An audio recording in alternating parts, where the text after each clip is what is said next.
Hello, my name is Pocan Joe, and it's day 12 of the Corona quarantine. I'm not sure how much longer we can survive. Me and Mrs. Pocan Joe, we were out scavenging last night. We couldn't find any alcohol or toilet paper, but we still had a huge gold mine. 10 brand new comic books that came out this week. So we should be okay. We're going to read them, and then we're going to talk about them, and then we're going to go trade them for toilet paper. Keep the faith. Bye.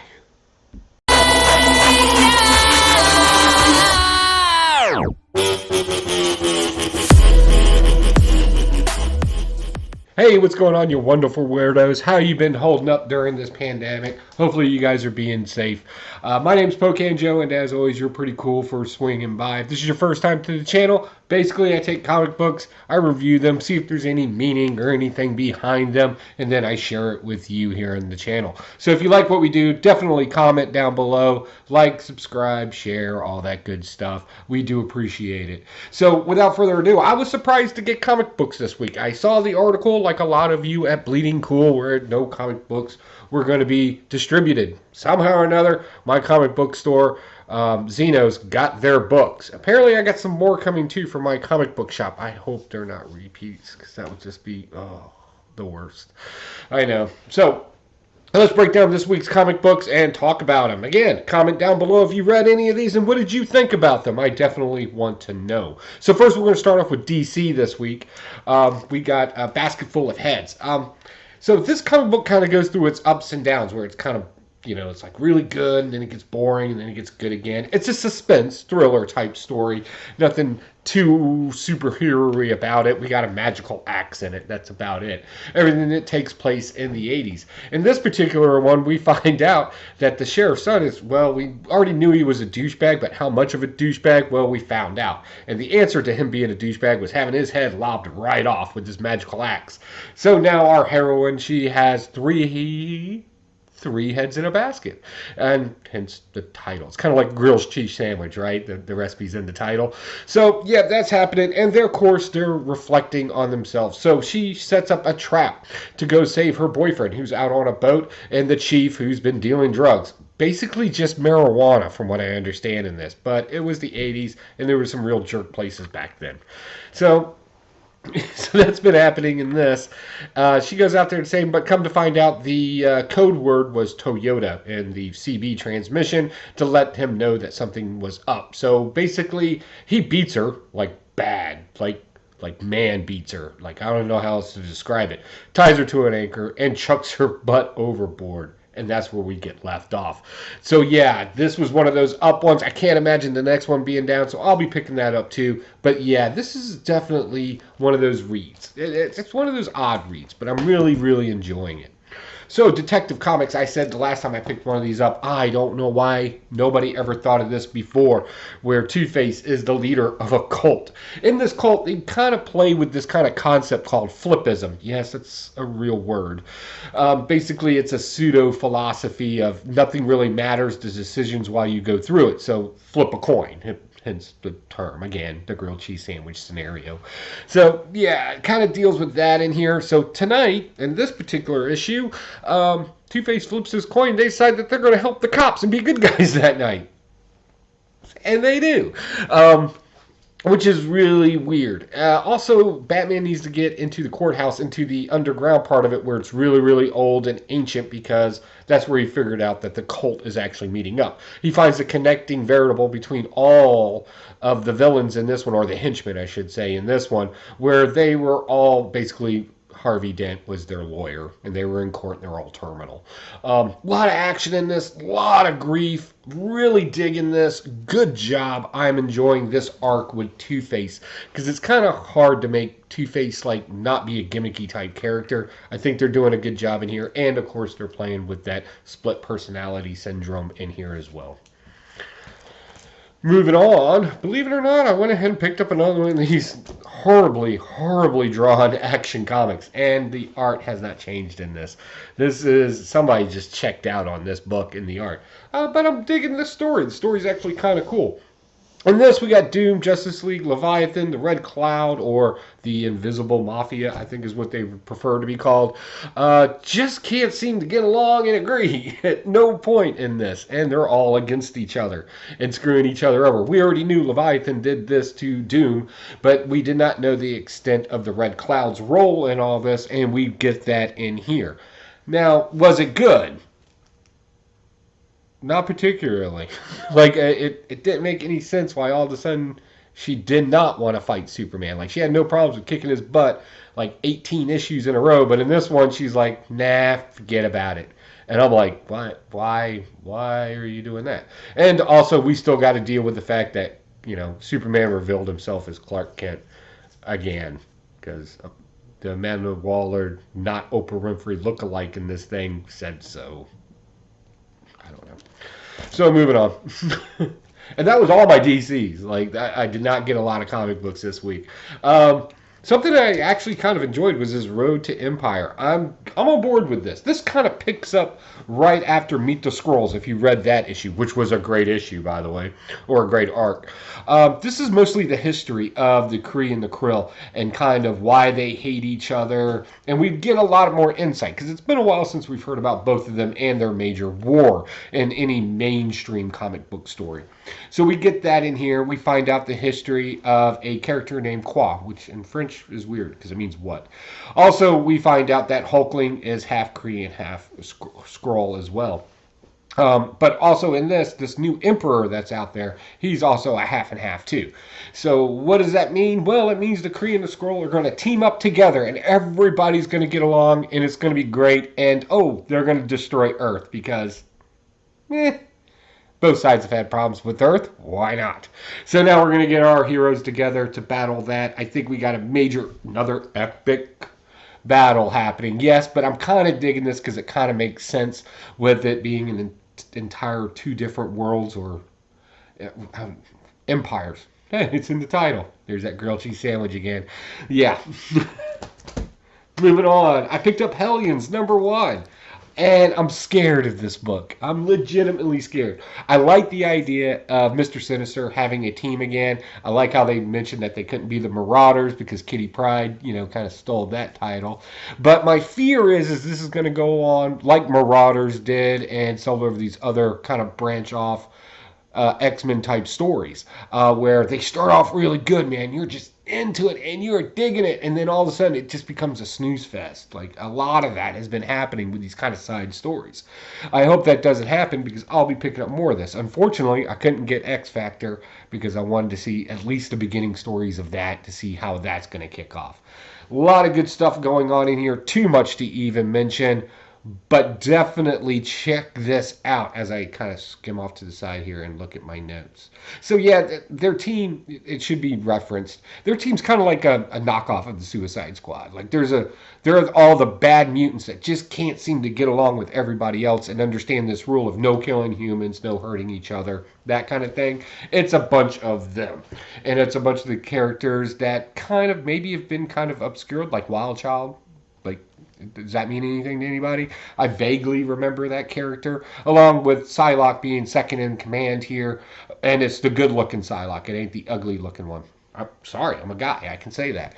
A lot of good characters in here. Some I recognize, some I don't so much, but good stuff nevertheless. I'm going to enjoy this, especially with your boy Havoc in there. This should be interesting. Definitely pick it up. Next, Wolverine #2. So Wolverine #2, what to be said? It was good. Like, I don't mind it. We get great action scenes in here. Typical standoff with Sabretooth type scenarios. We got hacking and slashing. But what is the story overall? It's slightly weak. Like, I'm not going to lie. It's kind of ho-hummed at best. But we did get this beautiful scene at the end. So I'm really digging the art in this. It's definitely a lot better than a lot of the other stuff. A lot of good information in here. But for some reason, we just keep getting stuck on this. Everything's Krakoa. Everything's... And how many times do we got to say we really don't care at this point? So, yeah. It's still like it. Like, that's something. Next, Revenge of Cosmic Ghost Rider.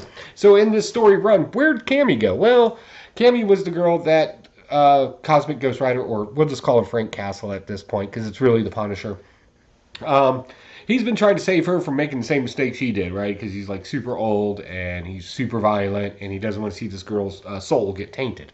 So Cosmic King sends her into the past. Right. Well, what we found out is she sends him to a very significant point in the past where Cosmic King becomes Cosmic King. Apparently, he was just a mob boss back in the day on his planet, and this particular parasite called the Rot infected him, and it also infected her slightly too. So now she's got to travel through the universe, which took her about 7 months, which brings her up to date with catching up with Frank Castle, who's just recently sold his soul to this Cosmic King to get his soul back, which he ends up with. Good stuff. I thought they spent a little too much time on this whole Cammy thing, trying to explain how she got back to him. Who cares? She could have warped or whatever. I don't think it was that big of a deal. But there's a lot of E.T. jokes in here because when she travels back to the past, she actually lands in the mafia bosses, the alien mafia bosses' child's playroom. And there's a lot of E.T. jokes going on in there. How would she know about that? This takes place in the future, like way in the future. Like if I asked you what the first television show was, would you know? Type that far in the future, like, right? So, okay, I'll buy it, but I'm not liking it. But either way, all in all, good story. Been enjoying this. I love this Cosmic Ghost Rider deal. And he still has some of his powers from being the Herald of Galactus, so he's not completely useless. So let's see where that takes us. Next, Amazing Spider-Man. Hey, when in doubt, bring back an obscure character that everybody forgot about. I didn't know if that was a new character or not, but we did get an origin story. Comment below if you read this. Let me know if I'm right. So we get Gog. G-O-G. Gog. I'm going to go with Gog. So come to find out, Gog's not really that much of a badass. He really is just basically a pet. Like, legitimately, just a pet. We also get some more Boomerang shenanigans. We also find out that this template of magic thing was actually on another planet and scattered, and it is his job to protect people from getting it. So knowing that Boomerang is getting pieces together, has pieces together, and Wilson Fisk wants it, it's up to him being loyal and faithful and all this other stuff that they described him as. At the end of the day, he's just a villain, to get it. So they basically just battle it out in here. They didn't finish the battle. There's still more battle to be fought because Spider-Man has to monologue to us how sorry he feels about this particular loyal creature. The majority of this book was his backstory. That's all it really was. Let's see. Oh, my pick of the week. I don't even want to play games with you. We finally come to the conclusion of Punisher Soviet. And so if you don't know his little Russian sidekick, soldier buddy that he actually connected with, it's actually funny, right? Because he ended up dying. And he took Pachenko's sons, the mafia boss, the Russian mafia boss, and made them dig a grave. And we thought that it was for him, but no, it was really for everybody because he just popped them all in the face. In the front face or in the back of the face. Either way, he popped them in the face. It was a done deal. And now he's going to go do bad things. And we're thinking, okay, explosions, sniper shots, like straight up commando with the Gatling gun. No, he basically just sneaks his way inside, walks over to Pachenko, and makes him skin a senator. Literally skin him. Think about that for a second. And this is in direct reference to what happened to the soldier, the Russian soldier, and his friends in Afghanistan when Pachenko sold them all out and they got skinned alive. And he had to sit there and listen to their screams all night long. That was crazy, right? And it was just as crazy in here. This is a great story arc. I really enjoyed this, and it was just great. I also loved the effing rear echelon because he was talking about Pachenko being a garrison type commander in Afghanistan, not leaving the wire, that kind of thing, and kind of, oh, it was just good. Just read it. The dialogue in here, oh my Lord, it's like stuff people would actually say. Imagine that. Good dialogue. So yeah, good job on that one. Next is Immortal Hulk. Okay, so we get the Titan here, right? And I don't know. Apparently, if his body eats people, it turns them into these mechanized kind of slug things with no mouths. We'll just go with that. Well, he eats the Minotaur in here. It's turning him into one. Hulk does this entire mind thing where he's dealing with Planet Hulk and various other Hulks and then his childhood self. This is kind of playing off of the entire theme of how much nostalgia can actually hold on to a person. Memories of your youth, of maybe reading comic books or particular TV shows. It kind of plays a lot on that kind of stuff to kind of show the power that the Titan here has on people, particular song or whatever the case may be. More importantly, we find out that the Hulk's mind is a lot more complicated than we originally thought, the way the vast scheme of his entire landscape of his brain works. It's a lot of words to basically say the way he thinks and the different personalities inside of him. So that kind of, we got a view of that. We also find out that Rick Ross, I just love saying Rick Ross. I don't know why. I wish I had a friend named Rick Ross. I'd be like, Rick Ross! Anyway, we come to find out that he's actually the thoughtful man. Who's the thoughtful man? I don't know. And I didn't bother looking it up because I thought it was stupid. Didn't seem very thoughtful. He didn't say please or thank you to anybody, so I don't know. Apparently it's a villain of some sort. We'll figure it out when we get into the next issue. Is it that important? Probably not. Alright guys, so that's my haul for this week. 10 books. That's all I was able to get. I don't know why, but this is what it is. I'm thankful for getting the 10 books. Thank you to Zeno's Comic Books for putting the message out that you had brand new comic books out. That was great. I do appreciate it.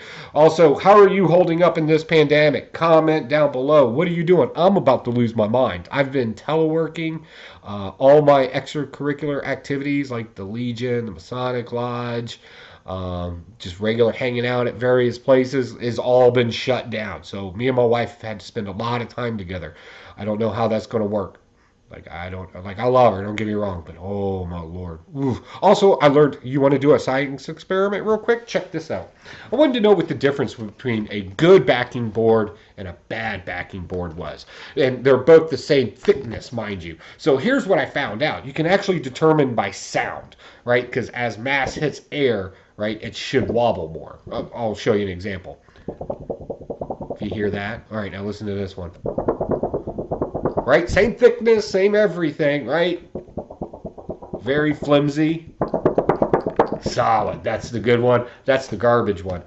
Yeah, that's what I've been doing. All right, guys, I got to get out of here. Don't forget about Blaster Stash at Sunday night, 10 p.m. Eastern Standard Time right here on YouTube. And also, I got to do a video for Masonic Lodge Zero. I'll link that down below where we got to talk about Hamlet, the hero's arc, and Masonry, and how they all parallel each other. I'll leave that down below for you guys to check out. I thought it was a good talk. I don't think it was one of my better, more natural type speakings. But, you know, as I do more with them, who knows what may happen. So definitely take a second and check that out. And hey, if you're a Mason out there, if you're interested in Masonry, definitely hang around that channel. They got a lot of good stuff. There's a link also on how to become a Mason up in one of their corner thingies. It will be up there on the head banner. I don't know, with technology. All right, guys, this boomer's got to get out of here. I got to go scrap up some beer. Talk to y'all later. Bye.